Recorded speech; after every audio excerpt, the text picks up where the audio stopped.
आज हम लोग ईस्ट इंडिया कंपनी से संबंधित 1773 के रेगुलेटिंग एक्ट के बारे में जानकारी प्राप्त करेंगे। जैसा कि आप जानते हैं कि ईस्ट इंडिया कंपनी की स्थापना 1600 ईस्वी में हुई थी और वह कंपनी भारत में व्यापार के दृष्टिकोण से आई थी। लेकिन अपनी व्यापारिक गतिविधियों के कारण जो उसके कुछ कार्य हुए, उस पर नियंत्रण स्थापित करने के लिए पहली बार 1773 में एक रेगुलेटिंग एक्ट लाई गई थी। जैसा कि आप जानते हैं कि तत्कालीन ब्रिटिश प्रधानमंत्री लॉर्ड नॉर्थ ने एक गुप्त समिति बनाई थी, सीक्रेट कमेटी जिसको कहते हैं। उस कमेटी की रिपोर्ट के आधार पर ही भारत में 1773 का रेगुलेटिंग एक्ट पारित हुआ, जिसका मुख्य उद्देश्य था कंपनी के कार्यों को भारत और ब्रिटेन दोनों स्थानों पर नियंत्रित करना तथा कंपनी के दोषों को समाप्त करना, जिसमें व्याप्त दोष आ गए थे। आप जानते हैं कि कंपनी के व्यक्तियों के दो मुख्य केंद्र थे। कंपनी के जो कार्य थे उसके दो मुख्य केंद्र थे, पहला इंग्लैंड और दूसरा भारत। कंपनी का जो संपूर्ण प्रशासन था उसके सुपरविजन के लिए इंग्लैंड में दो संस्थाएं थी, एक कोर्ट ऑफ डायरेक्टर्स और एक था कोर्ट ऑफ प्रोप्राइटर्स। ये दोनों संस्थाएं गृह सरकार के अंग थी और जो पूर्ववर्ती संस्थाएं हैं दोनों, इसमें कोर्ट ऑफ डायरेक्टर में 24 निदेशक होते थे, जिनका चुनाव प्रति वर्ष कोर्ट ऑफ प्रोप्राइटर्स के द्वारा किया जाता था और उसी में से एक अध्यक्ष और एक उपाध्यक्ष का चुनाव होता था।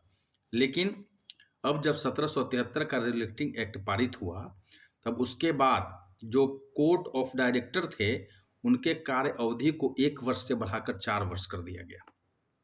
और यही नहीं, साथ साथ कोर्ट ऑफ डायरेक्टर के जो 1/4 सदस्य थे, वह जो है प्रति वर्ष उनको अवकाश ग्रहण करना था और फिर उनमें से निदेशक को चुनने का अधिकार कोर्ट ऑफ प्रोप्राइटर्स के पास दिया गया था।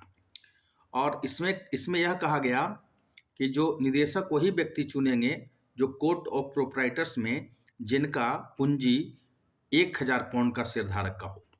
पहले यह 500 का था।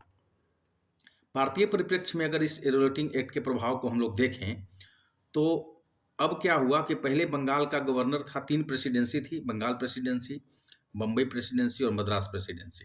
तीनों अलग अलग एक दूसरे से कार्य करते थे।